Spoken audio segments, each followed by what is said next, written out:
ये धरा धरा रह जाता है।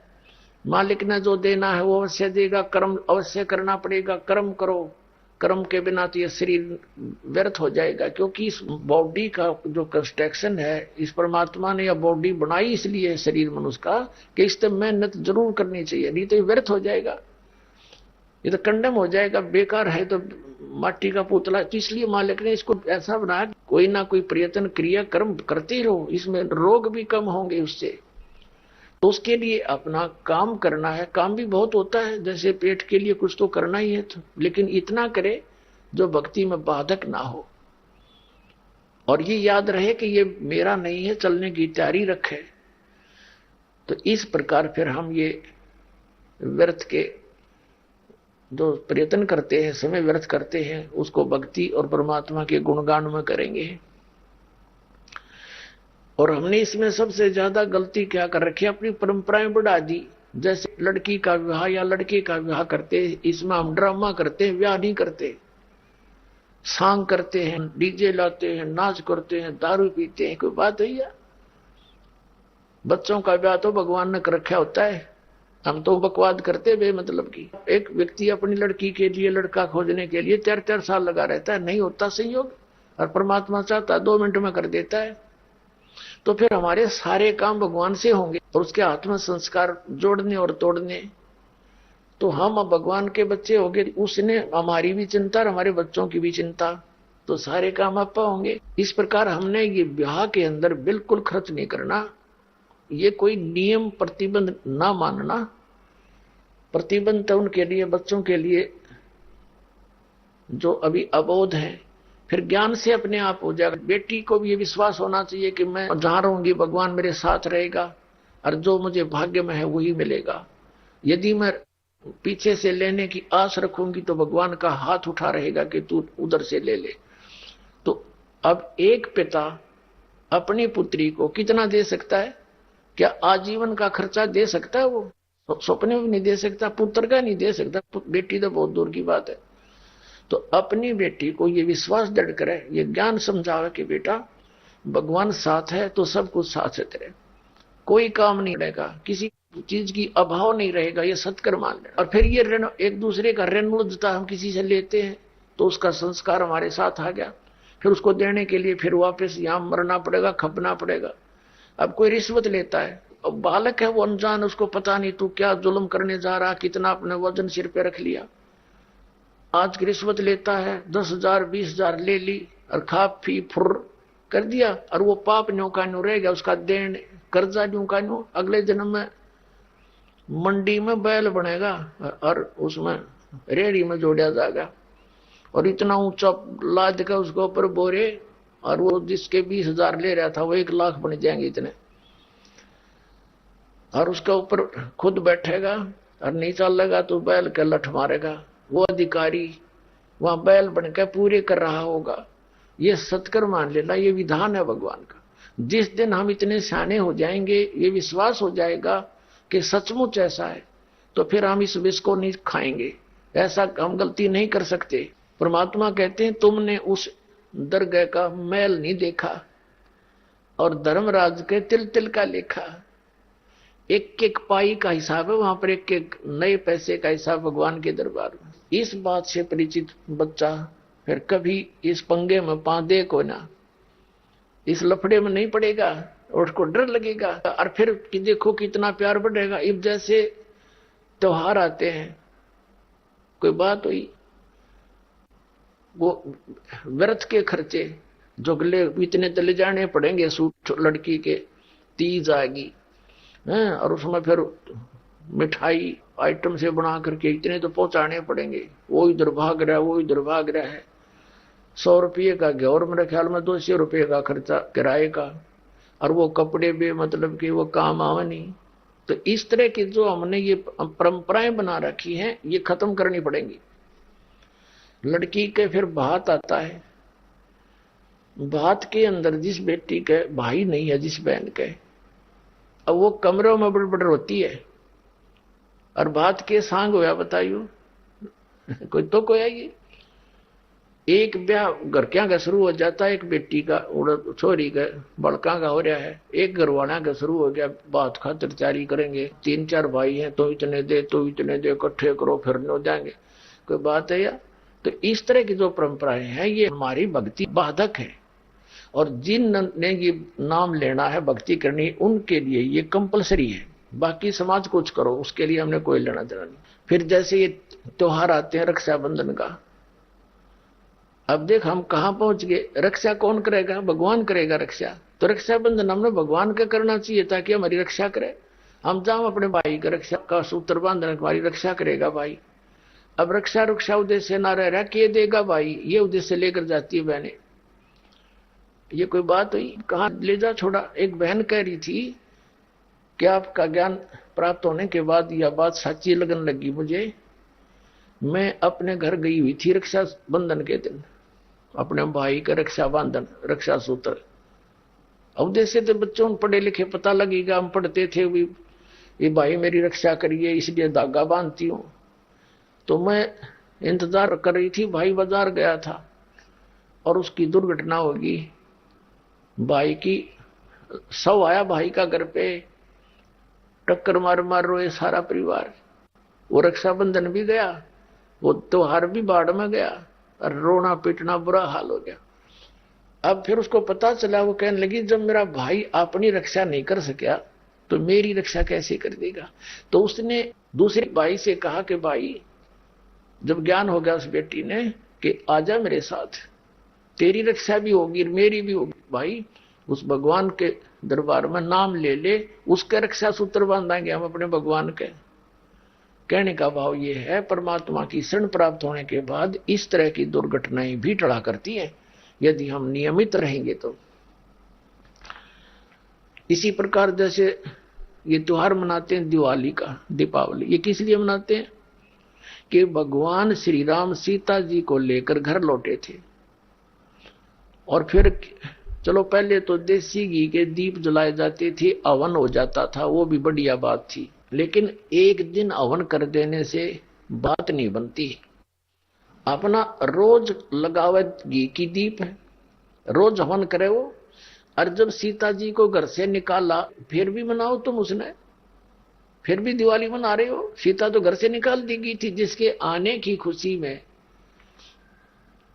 और वो दीप जलाए गए थे और फिर वह निकाल दी करते, वो तो दुखी हुई वहां जंगल में टाइम पास करा बेचारी ने सह परिवार, और श्री राम घर पे परिवार उसका जंगल में, चाहे राजा के कुछ भी बना रहो, एक छोटे से नगर का राजा अयोध्या का राजा था, चाहे राष्ट्रपति बन जाए पूरी पृथ्वी का, जिसका परिवार कहीं रात कहीं वो जीव सुखी हो सकता है, और फिर भी दिवाली बनावे और दीप जलावे।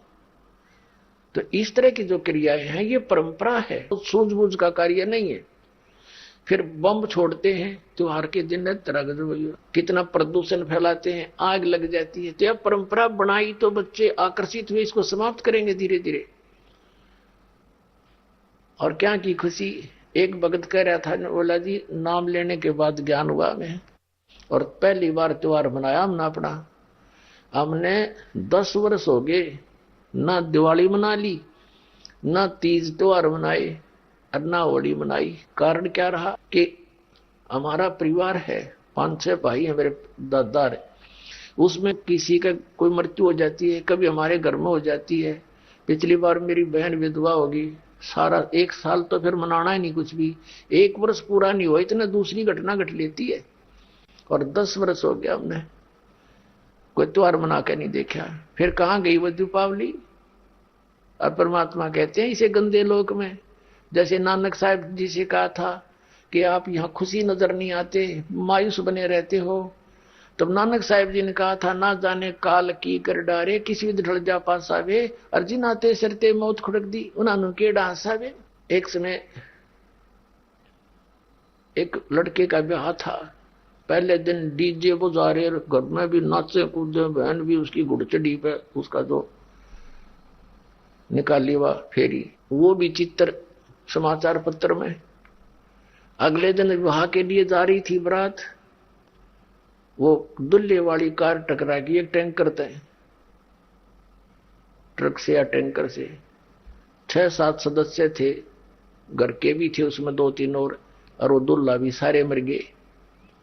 अब फिर टक्कर मार मार कर रो रहे हैं, बाल पाट रही वो बहने पहले दिन जो डांस करे थी, नाचन कूदने फंड कर रही थी। तो परमात्मा कहते ना जाने काल की कर डारे किस भी ढल जा पासा वे, अर्जुन आते सरते मौत खुड़क दी। फिर क्या किया सी यहाँ पर क्या डांस करें, टाइम पास करो, विवाह करो, बच्चों का संयोग जोड़ दो सिंपल वे से। ब्याह तो 2 बालका का होना है, बाकी तो फंड है, हो कितने इकट्ठे कर लो चाहे ना कर लो। तो इस प्रकार हमने इस प्रत्येक परंपरा को रिड्यूस करना है और फिर हम सुखी होंगे भक्ति में, हमें समय गणा मिलेगा। हम इससे काम लगे रहे, जिसके 2 बेटी होगी उसका मरण हो जाता उस माता पिता का, कोई बात हुई या ऐसा गौ धन बेटी यहां भी कुमाती चली जा रहा, आगे सारा जीवन कुमावे और उसको कैर बना लिया हमने अपनी गलत परंपरा के कारण। तो इसको समाप्त करना पड़ेगा, तो तभी हम भक्ति भी तभी कर सकेंगे, हमारी समस्याएं का समाधान भी ऐसे ही होगा। अब प्रसंग हम फिर उसी पर आते हैं कि परमात्मा ने कहा कि फिर वो बीतली पीढ़ी का जो समय आएगा उसमें मैं आऊंगा फिर। धर्मदास तो चिंता मत करें, क्योंकि बहुत चिंतित हो गए थे धर्मदास जी कि भगवान आज तो अच्छा समय है और कलयुग और आगे बढ़ेगा, उसमें तो और ज्यादा कृतघ्नी व्यक्ति हो जाएंगे, फिर आपकी बात ने कैसे मानेंगे। तो परमात्मा ने कहा था मैं मना लूंगा, ऐसा ज्ञान दूंगा कि उनके हृदय में समाओगा और फिर एक बार दोबारा सतयुग जैसा माहौल हो जाएगा। राग द्वेष खत्म, माया की दौड़ खत्म, सारा सब ज्ञात में माला, चाहे कोई खेत में, चाहे मजदूर है, चाहे घर पे है, मंत्र करेंगे। आजकल ऐसे इंस्ट्रूमेंट बना दिए परमात्मा ने, ये मोबाइल तक डाल दिए जेब में, मोबाइल ना तो एक और चला दी जिसमें एक चिप डाल लिया, अपना सारा दिन बोले, तो वो आली की भी जेब में, पाली की भी जेब में, मजदूर किसान दुकानदार की जेब में रहेगा। मंत्र चल रहे हैं, दूसरे को पता नहीं क्या सुन रहा है, ये काम आया तो ठीक है, बंद कर दिया, अपना काम करा, फिर चालू कर दिया। और किसान मजदूर को तो चाहे कान में लाए रहा। दास का जन्म किसान परिवार में हुआ, हमने देखा पाली जाते थे, वो कितो खड़े होकर अग्नि गान लग जाते, नो कान पर हाथ धर के, और कोई काम नहीं, कोई कुछ गा रहा है, कोई कुछ गा रहा है। हाली है वो भी अपना हाल के साथ साथ फिल्मी गाने बोल रहा है। तो फिर हम अपने भगवान की वाणी बोलिया करेंगे, ये सुना करेंगे, उससे बोया हुआ बीज भी अच्छा होगा। जहां भगवान की चर्चा सुनते सुनते चलते चलते श्रवण करते हुए बीज बोया जाएगा खेतों में हाली के द्वारा, तो उसके अंदर भी संस्कार होंगे और अच्छे खाने वाले में भी वो गुण प्रवेश होते हैं। वचन की इतनी शक्ति होती है। हम फिर वहीं आते हैं जहां से प्रारंभ हुआ था।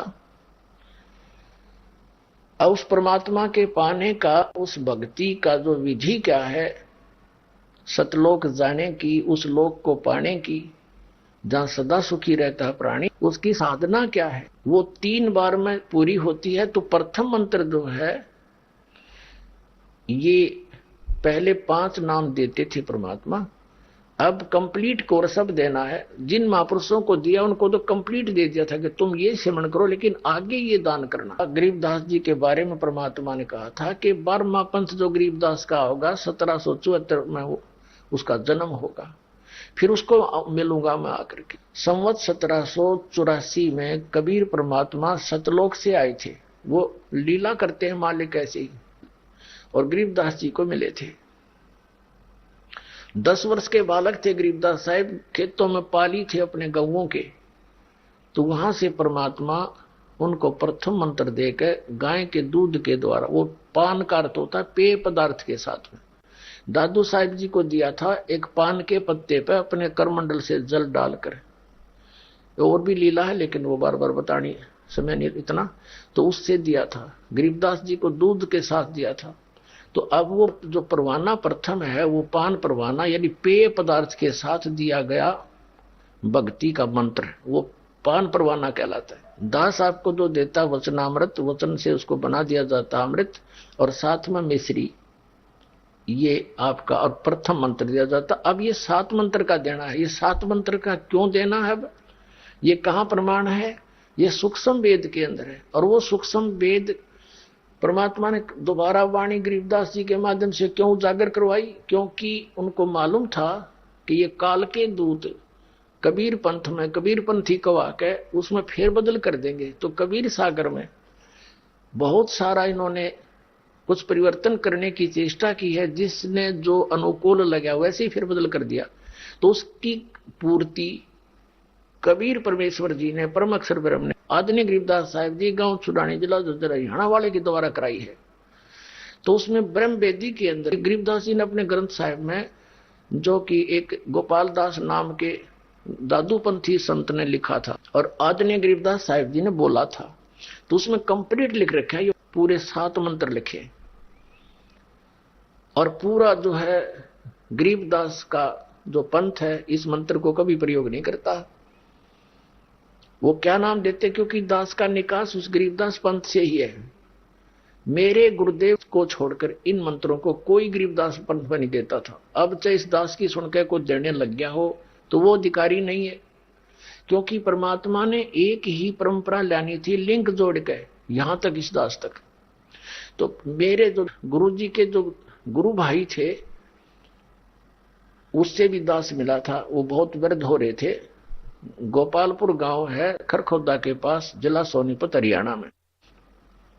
उस गोपालपुर गांव में गया था दास, तो वहां एक बहुत बुजुर्ग से थे। पता लगा था मैं, ये हमारे गुरु जी के गुरु भाई है।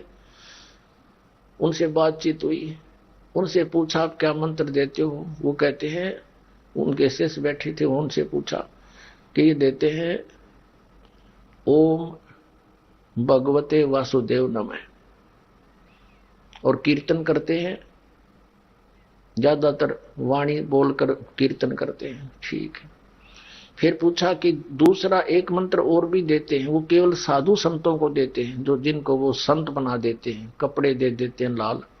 वो क्या मंत्र देते हैं? सोहम मंत्र देते हैं। बस 100 बार हम अंदर 2 भाग करके जाप करना होता है। फिर ये दास गरीबदास पंथ के सभी आश्रमों में लगभग गया, तो वहां भी संतों से डिस्कस की, तो उन्होंने यही बताया कि जो संत बन जाते हैं उनको देते हैं सोहम मंत्र, 100 बार हम अंदर, ऐसे जाप करना।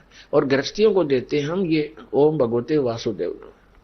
उन जिन्होंने उपदेश प्राप्त था उन्होंने भी बताया, क्योंकि फिर गुरु भाई एक पंथ के हो गया, आपस में डिस्कस कर लेते थे, बता देते थे। फिर उनसे दास डिस्कस करता था कि गरीबदास जी ने ऐसा ऐसा लिखा है कि सोहम ऊपर और है, सत सुकृत एक नाम, वो कौन सा है? सोम के ऊपर कोई मंत्र है?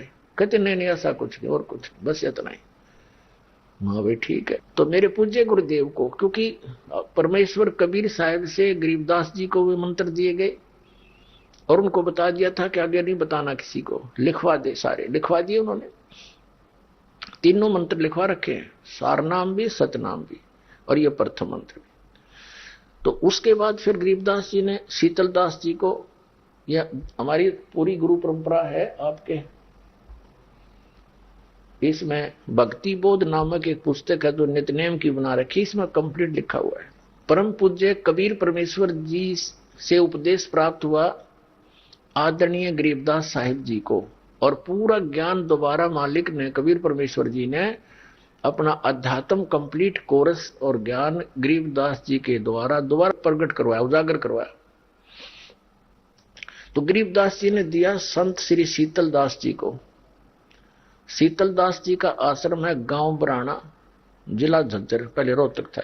और शीतलदास जी ने दिया संत ध्यानदास जी को, ध्यानदास जी ने दिया रामदास जी को, रामदास जी ने दिया संत ब्रह्मानंद जी को। अब ब्रह्मानंद जी से फिर आनंद शुरू हो गए सभी, जैसे इनका क्रोथा के अंदर एक छतरी है इनके नाम की।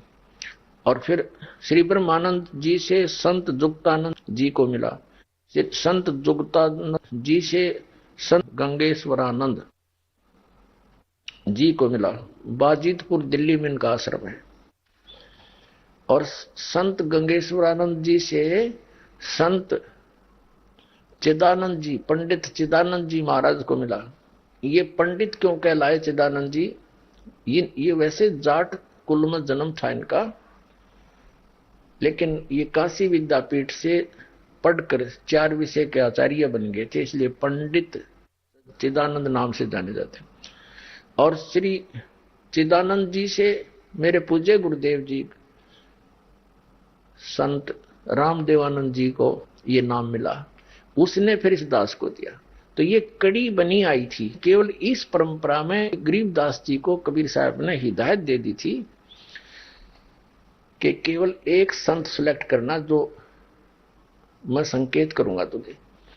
तो उसी प्रकार शीतल दास जी को कंप्लीट कोर्स दिया था और उसको हिदायत दे दी थी कि आगे किसी को नहीं बताएगा, बस वाणी का पाठ और ये नित्य नियम बताते रहना, और कोई जपे तो पहला मंत्र देना, बस। ऐसे ही चलता चलता आया था। तो मेरे पूज्य गुरुदेव जी ने इस दास के अतिरिक्त ये मंत्र किसी को नहीं दिए थे। ये केवल पहला मंत्र देते थे, उसमें भी प्रथम मंत्र नहीं देते थे। 7 मंत्रों में से 6 देते थे, फर्स्ट नहीं देते थे। अब कारण क्या था?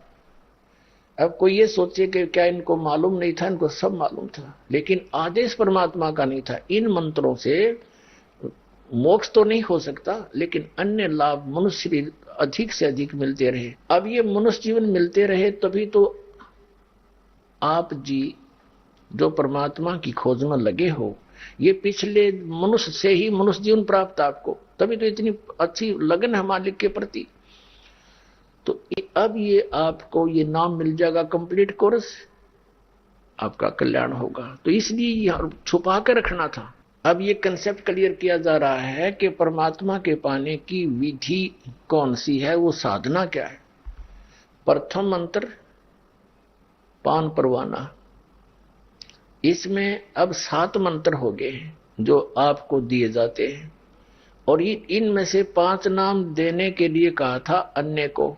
तो धर्मदास जी ने अपने वंशजों को यही 5 नाम दिए थे, जो करने नो दीदार महल में प्यारा है, एक शब्द है, उसके फर्स्ट में अभी आपको बताया था। और कबीर साहब जी ने जो धर्मदास जी का पुत्र था चूड़ामणि जी, जिसको मुक्तामणि नाम से भी जाना जाने लगा, उनको भी नाम दिया। जब ये 5 नाम दिए थे और 5 नाम देने के लिए आगे आदेश दिया था, तो मुक्तामणि जी ने वो 5 नाम का ही उपदेश देना शुरू किया अपने वंशजों को, और भी कोई लेने आया उनको भी। फिर 6ठी पीढ़ी में जो संत आए, उनको कोई अन्य व्यक्तियों ने इस बात पर टोका टाकी कर दी कि भी तुम कहो तो सतपुरुष की पूजा करनी, इन देवताओं की भक्ति हमने नहीं करनी, और भक्ति दे रहे हो तुम इन्हीं की। अब वो इस बात को डिफाइन नहीं कर सका, इस तरह का उसके पास उत्तर नहीं था, इसलिए उसने विचलित होकर के नाम बदल दिए कि अब ये क्या कहेंगे हमारे को। उसके अपने ज्ञान से वो भी जचा उसने कि ठीक ये विवाद से, तो उसने वो 5 नाम खत्म कर दिए और एक सेंटेंस पूरा एक आरती सी बता दी। अजर नाम, अमर नाम, अमी नाम, पाताले सब सिंधु नाम, यही हंस का काम, 5 नाम ले हंस सतलोक समान। 5 नाम जो है सहयोगी है उसमें। ये 5 नाम भी हमने लेने हैं, क्योंकि यहाँ कंठ कमल तक हमने जितने भी प्रधान हैं, इन कमलों के मुखिया हैं, हेड ऑफ द डिपार्टमेंट हैं, इनसे नो ड्यू सर्टिफिकेट लेना है। हमने स्वदेश जाना है। स्वदेश जाने के लिए जिस देश में हम रह रहे हैं वहां का जितना भी ऋण है वो चुकाना पड़ेगा। तो ये साधना है जो है इन मंत्रों का, ये पूजा नहीं है इनकी, ये तो इनकी मजदूरी है, इनका ऋण हमारे ऊपर। जैसे हमने बिजली का कनेक्शन ले रखा है, तो बिजली का बिल भरना हमारी पूजा थोड़ी है, वो तो हमारी आवश्यकता है। बिल भरेंगे तो वो लाइट चालू रखेंगे कनेक्शन, नहीं तो पावर काट देंगे। ऐसे टेलीफोन का बिल भरना है, वह पानी का बिल भरना है, और भी जैसे कोई गैस का कनेक्शन ले रखा है, तो इनके बिल हमने भरने पड़ेंगे, भरने चाहिए, करते है तभी हमें सुविधा मिलेंगी। तो इन ब्रह्मा विष्णु महेश के इन नामों की कमाई है, ये साधना है। इनकी मजदूरी करके इनको टैक्स देते रहेंगे तो ये हमें यहाँ की सुविधा देते रहेंगे, क्योंकि यहाँ की यही प्रधान है। और जब हम यहाँ से चलेंगे तो इनका कोई ऋण हमारे ऊपर नहीं रहेगा, ये हमें नो ड्यू सर्टिफिकेट देंगे कंठ कमल तक। और अब इसलिए देना है, ये 2 मंत्र और इसमें ऐड किए हैं कि हमने मोक्ष प्राप्ति करनी है। पहले केवल मनुष्य जीवन ही प्राप्त कराना था इस प्राणी को, ताकि यहां तक आ जावे, भक्ति की आस्था बनी रहे इसकी, और उनसे संसारिक लाभ इनको मिलते रहते हैं। तो फिर हम जब यहां पहुंच जाएंगे, कंठ कमल यहां है, वो कमल बैक में, तो यहां तक समझो मूल कमल में गणेश जी, फिर स्वाद कमल में ब्रह्मा और सावित्री जी, नाभि कमल में विष्णु और लक्ष्मी जी, हृदय कमल में पार्वती और शिव जी, और कंठ कमल में श्री देवी दुर्गा जी। तो यहां तक जो इन 5 नामों का मंत्र की कमाई आपको यहां से बरी करावेगी, वहां तक आपको फ्री कर देगी। जब आप संसार छोड़कर चलोगे तब पता लगेगा इसका। तो जब आप चलोगे तो अपने आप आपके 9 सर्टिफिकेट होंगे, आपका पासपोर्ट होगा, क्योंकि आप उपदेश ले रखा है सतनाम का। तो सतनाम जो 2 अक्षर का है, गीता जी अध्याय नंबर 17 के श्लोक नंबर 23 में ओम तत्सत इति निर्देश है ब्रह्मण त्रिवेद समर्थ है। अब सतनाम का काम शुरू होगा जब हम कंठ कमल से आगे चलेंगे, त्रिकुटी पर पहुंचेंगे। त्रिकुटी इज द इंटरनेशनल एयरपोर्ट, त्रिकुटी अंतरराष्ट्रीय हवाई अड्डा समझ लो यहां के लोग का। तो त्रिकुटी पर जाकर के जिसने भी जहां जाना होता है, जिस भी इष्ट की पूजा कर रखी है, जिसने साधना कर रखी है, वो वहां से फिर वहीं जाएगा, वहां से कोई फेरबदल नहीं होगी उसकी। तो त्रिकुटी पर जाकर, जैसे गीता अध्याय नंबर 18 के श्लोक नंबर 66 में कहा कि सर्वधर्मान परित्यज्य एकम शरणं व्रज अहम तवा सर्व पापे मोक्ष्यामि मा शुच। अब ये गीता ज्ञानदाता कहता कि अर्जुन, तो मेरे सत्र की जो पूजाएं हैं वो कौन कौन सी पूजाएं इसकी?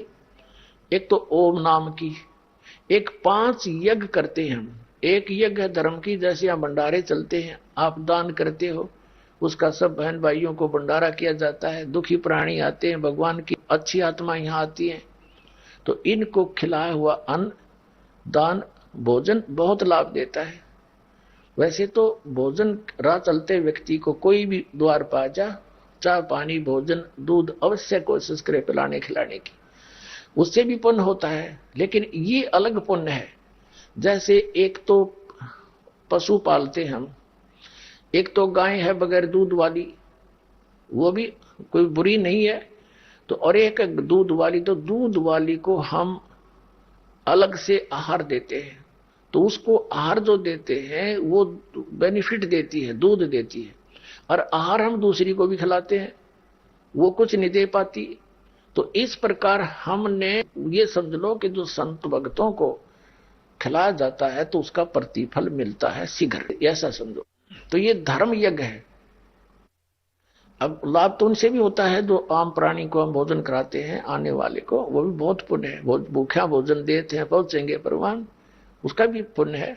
तो कहने का भाव यह है कि एक तो धर्म यज्ञ, ये भंडारे करते हम अपने यहाँ विधिवत, गुरु बिन माला फेरते, गुरु बिन देते दान, गुरु बिन दोनों निष्फल है, चाहे पूछो वेद पुराण।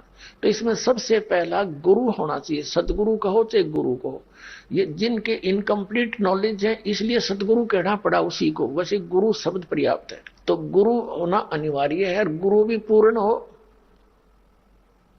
अब गुरु की पहचान यह अलग विषय बनेगा। गरीबदास जी ने बताया है सतगुरु गुरु की क्या पहचान होती है। कहते सतगुरु के लक्षण कहूं मधुरे बैन विनोद, और 4 वेद 60 शास्त्र वो कहे 18 बोध। यानी वो कंप्लीट नॉलेज, स्पिरिचुअल नॉलेज रखता है, वो संपूर्ण अध्यात्म मार्ग ज्ञान रखता है, वो सभी वेदों गीता पुराणों का ज्ञान रखता है, वो सतगुरु समझ लेना। ये तो फर्स्ट पहचान है उसकी। और दूसरी पहचान गीता जी अध्याय नंबर 15 के श्लोक नंबर 1 में कही है कि उल्टा लटके संसार रूपी वृक्ष को जो कंप्लीट विभागों सहित बताता है, सवेदवित वो तत्वदर्शी संत है। जैसे परमेश्वर ने स्वयं ये ज्ञान बताया था 600 वर्ष पहले, तो ये तो है तत्व ज्ञान, और उसको जो जानता है वो सतगुरु है। परमेश्वर ने बताया था कि अक्षर पुरुष एक पेड़ है, निरंजन वाकी यानी सरपुरुष वाकी डार, और तीनों देवा शाखा है, ये 5 रूप संसार। परमात्मा ने स्वयं बता रखा है सच्चिदानंद घन की वाणी को, और उसके अनुसार शास्त्र अनुसार जो ज्ञान देता है वो सतगुरु है। तो वो ज्ञान इस दास को प्राप्त हुआ। इस दास ने 1994 से इसको बताना शुरू कर रखा है, जब से आदेश हुआ था इस नाम के और ज्ञान के देने का। ये सतगुरु की पहचान बताई है कि उल्टे लटके हुए संसार रूपी वृक्ष को जो बता देगा वो तत्वदर्शी संत होगा। जैसे गीता जी अध्याय नंबर 15 के श्लोक नंबर 16-17 में 3 पुरुष हैं। पुरुष माने परमात्मा, प्रभु, ब्रह्म, राम, 3 राम है। एक सरपुरुष, ये नासवान ब्रह्म है। अक्षर पुरुष, ये 7 संख ब्रह्मांड का मालिक जिसको परब्रह्म कहते हैं। पार ब्रह्म अलग है, परब्रह्म अलग है। पार ब्रह्म तो है पूर्ण परमात्मा, और परब्रह्म नेक्स्ट परमात्मा, नेक्स्ट पर माने दूसरा, जैसे दादा और परदादा। 3 पुरुष है उसमें। गीता अध्याय नंबर 15 के श्लोक नंबर 16 और 17 में। 16 में 2 पुरुषों की जानकारी है, सर पुरुष और अक्षर पुरुष। इनके विषय में कहा कि ये भी और इनके अंतर्गत जितने प्राणी हैं ये सभी नासवान है। जीवात्मा तो किसी की भी नहीं मरती, वो तो कुत्ते गधे की, मच्छर माखी की, किसी की नहीं मरती।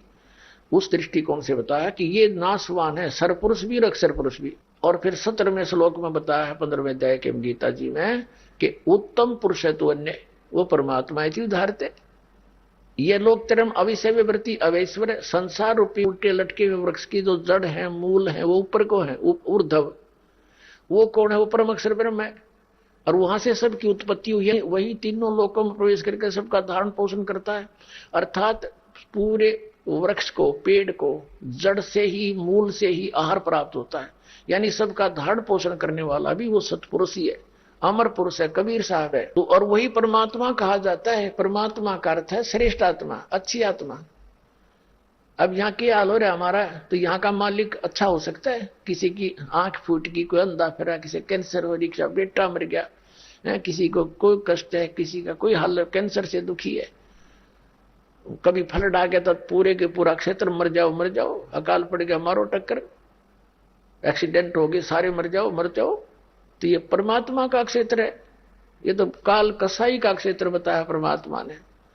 तो कहते हैं कि वो है परमात्मा, श्रेष्ठ आत्मा, जो कभी दुख नहीं देता, केवल सुख सुख देता है। और वही तीनों लोकों प्रवेश करके सबका धारण पोषण करता है। अब जो प्रसंग चल रहा है कि उस प्रथम सत्र का जो दीक्षा मंत्र दिया जाता है फर्स्ट टाइम, उसके पश्चात हमें सतनाम की आवश्यकता पड़ेगी। सत्रकुटी पर सतनाम 2 अक्षर के मंत्र के नाम की कमाई काम करेगी। एक पहला संत हमने देखा है जो न्यू कहे है नाम की कमाई नहीं करनी चाहिए, और वो यहां तक कहता है कि जो ये कहता है ना नाम की कमाई कर, तू कुछ कर, दान कर, यज्ञ कर, धर्म कर, कहते वो पाखंडी है। देखा कल मारी जा रही नालायक आदमी की। मतलब ऐसे व्यक्तियों को हम संत कह सकते हैं? बट्ठा बठान लग रहा है, नास्तिक बनावे, क्योंकि गुरु पार कर देगा बस।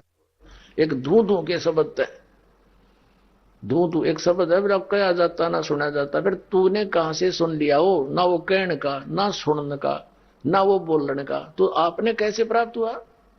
मारे सट्टे। तो ऐसे लोगों ने ये बट्ठा बैठा दिया भक्ति मार्ग का।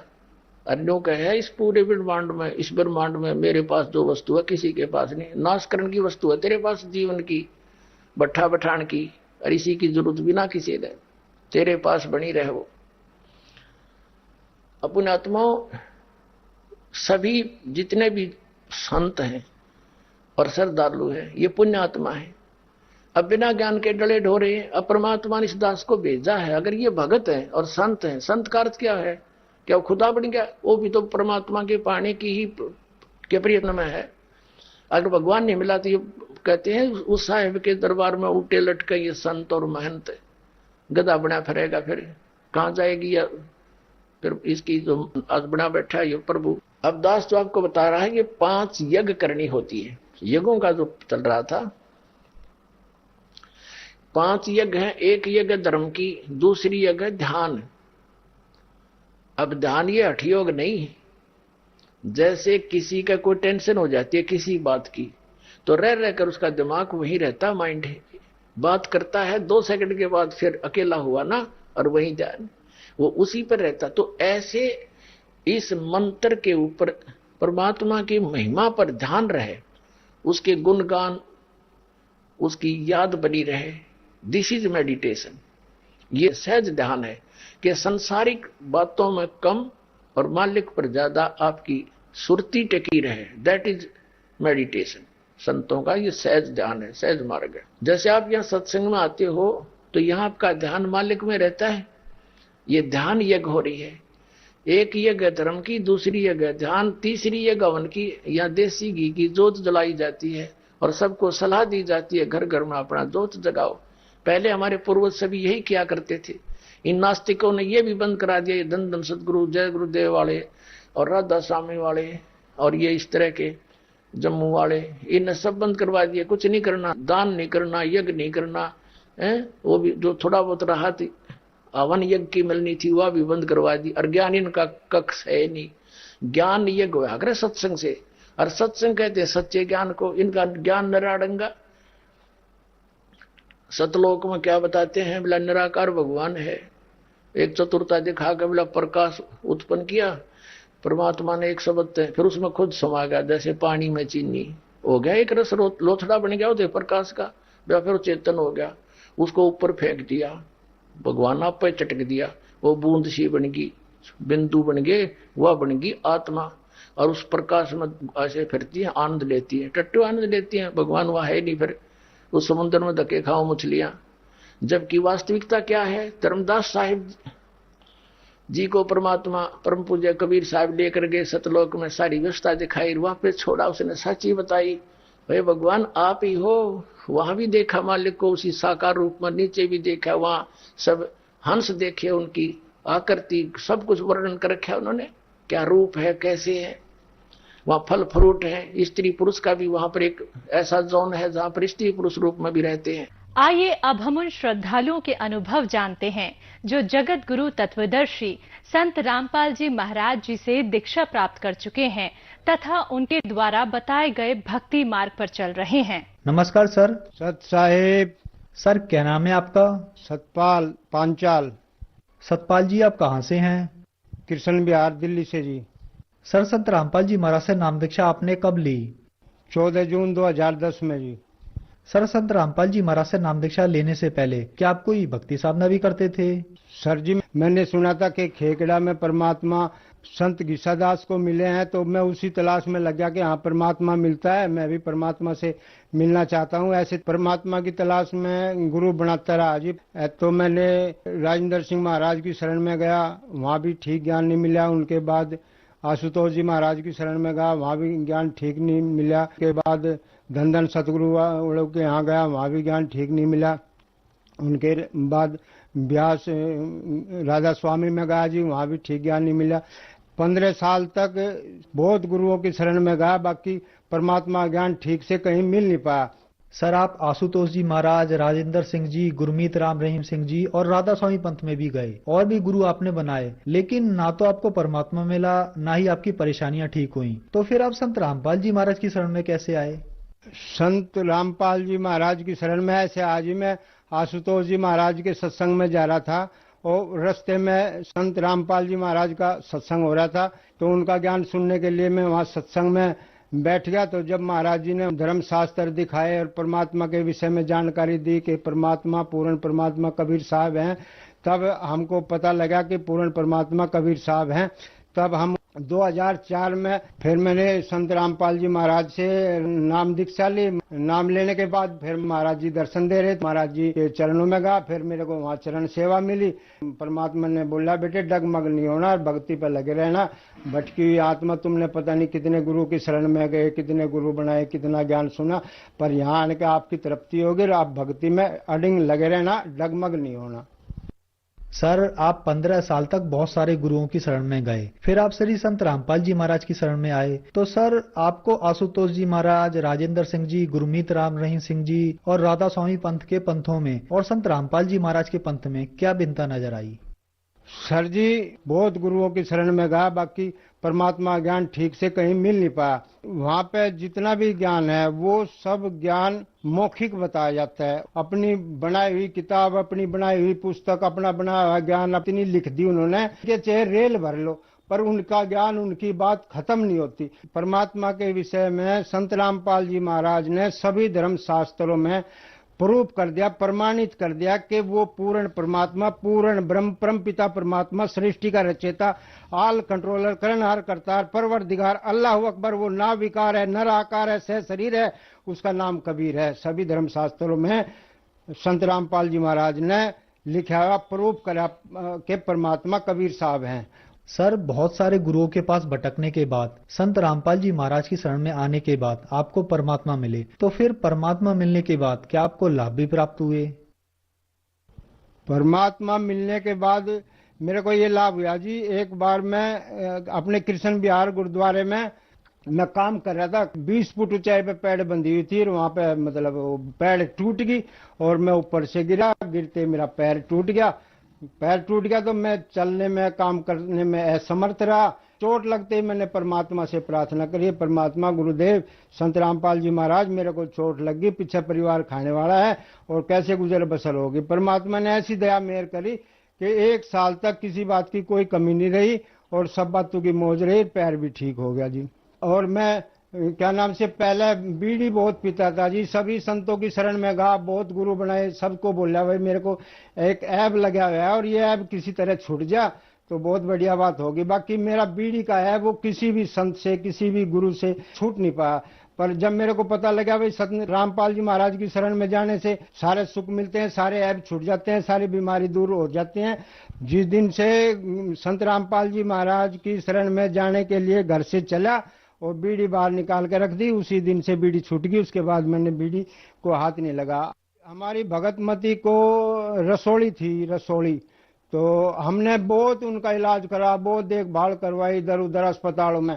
अब जहां भी जाते थे वहीं यही कहते थे कि ऑपरेशन होगा जी, ऑपरेशन होगा। अब हम गरीब आदमी तो ऑपरेशन के लिए पूछते थे पहले ही भाई कितना खर्चा आएगा।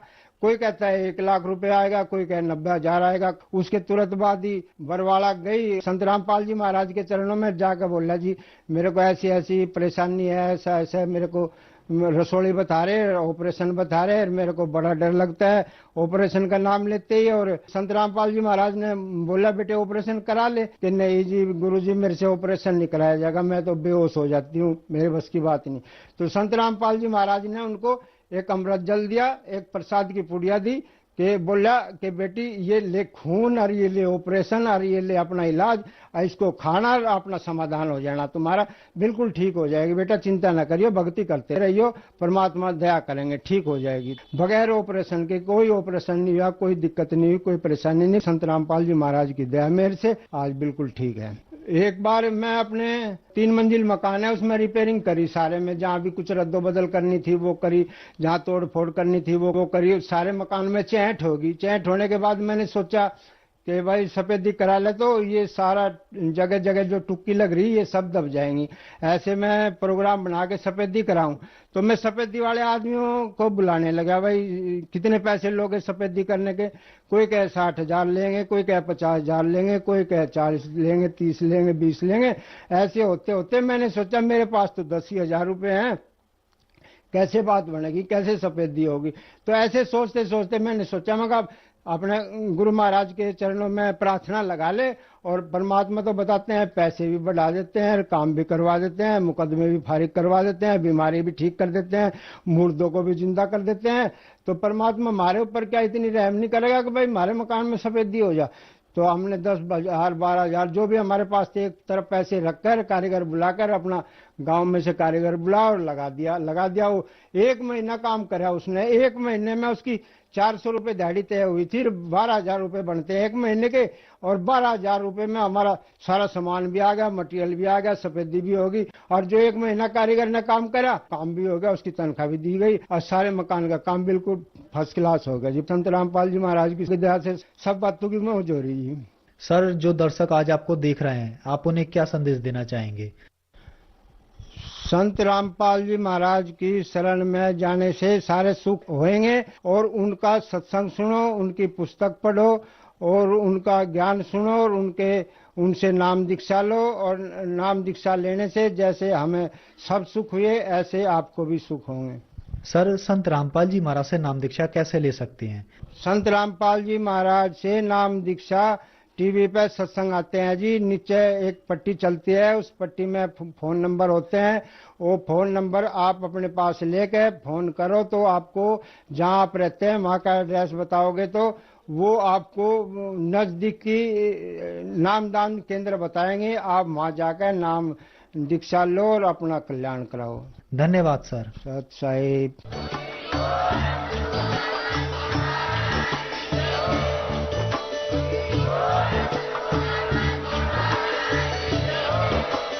अगर आप ये वीडियो YouTube पर देख रहे हैं तो हमारे चैनल को सब्सक्राइब करें और बेल आइकन को दबाना ना भूलें। अगर आप Facebook पर ये वीडियो देख रहे हैं तो हमारे पेज को लाइक करें।